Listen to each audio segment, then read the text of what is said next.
माताओं बहनों, मैं आपसे पूछना चाहता हूं, आप ईमानदारी से बताना, सच्ची सच्ची बताना, जब स्त्री का स्त्री धर्म हो तो उसे रसोई में जाना चाहिए कि नहीं जाना चाहिए? जोर से बोलो। जब स्त्री का स्त्री धर्म हो उसे पूजा करने जाना चाहिए कि नहीं जाना चाहिए?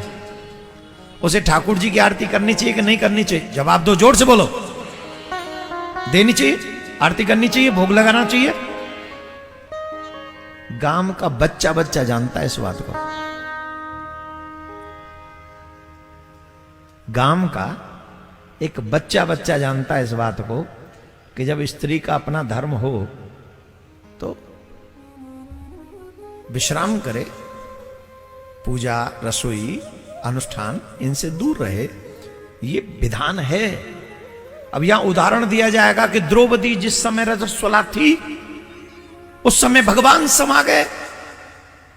अरे ओ, क्या स्थिति थी द्रौपदी की उस समय? उसकी साड़ी उतारी जा रही तो भगवान ये सोचेंगे रजस्वला है, तुम्हारी कौन साड़ी उतार रहा है इस टाइम? उस समय द्रौपदी की जो कंडीशन है, भगवान है वो तुम्हारी तरह और मेरी तरह नहीं है।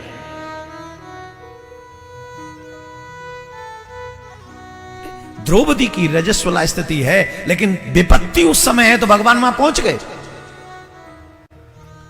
लेकिन द्रौपदी को छोड़ के दोबारा बताओ और कहां गए भगवान फिर इस स्थिति में? बोलो, बताइए हमें, एक उदाहरण दीजिए। एक तो भक्त पे विपत्ति आ गई इसलिए भगवान दौड़े। दूसरा उदाहरण, उसी रक्त से मनुष्य का जन्म होता है, निर्माण होता है। ये प्रकृति का नियम है, मेरा और तुम्हारा नहीं है। जिस प्रकृति ने उस रक्त से मनुष्य का निर्माण किया है, उसी प्रकृति ने ये हमको कहा है, डोंट डू दिस।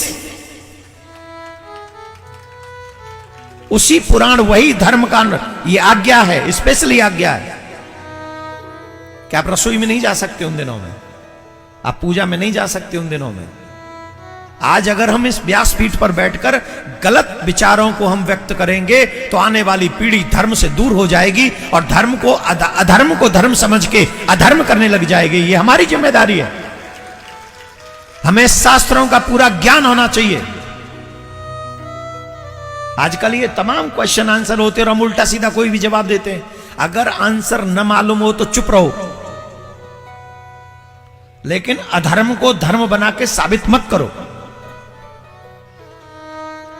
इससे बहुत बड़ा फर्क पड़ेगा। आने वाली पीढ़ी समझेगी कि जब ऐसे धर्माचार्य ऐसा बोल रहे हैं तो यही सच होगा। आज इस व्यासपीठ से पूरी जिम्मेदारी के साथ मैं कहता हूं, जिन माता बहनों को यह संदेह हो कि रजस्वला स्थिति में, स्त्री धर्म की स्थिति में हम पूजा पाठ, रसोई इत्यादि कर सकते हैं कि नहीं, तो हमारी व्यासपीठ कहती है नहीं, मीन्स नहीं। चाहे कितने भी संसाधन आ गए हो, चाहे कितनी भी व्यवस्था हो गई हो, उसके बावजूद भी हमारे शास्त्र इसे स्वीकार नहीं करते। हमारे शास्त्र कहते हैं वो 4 दिन 5 दिन आपके रेस्ट के हैं, आप विश्राम कीजिए। ये नेचुरल है। प्रमाण चाहिए? प्रमाण दे दें। उस स्थिति में अगर माताएं बहन तुलसी को जल चढ़ा दें तो बताओ तुलसी का क्या होता है? जोर से बोलो। इससे बड़ा प्रमाण क्या चाहिए?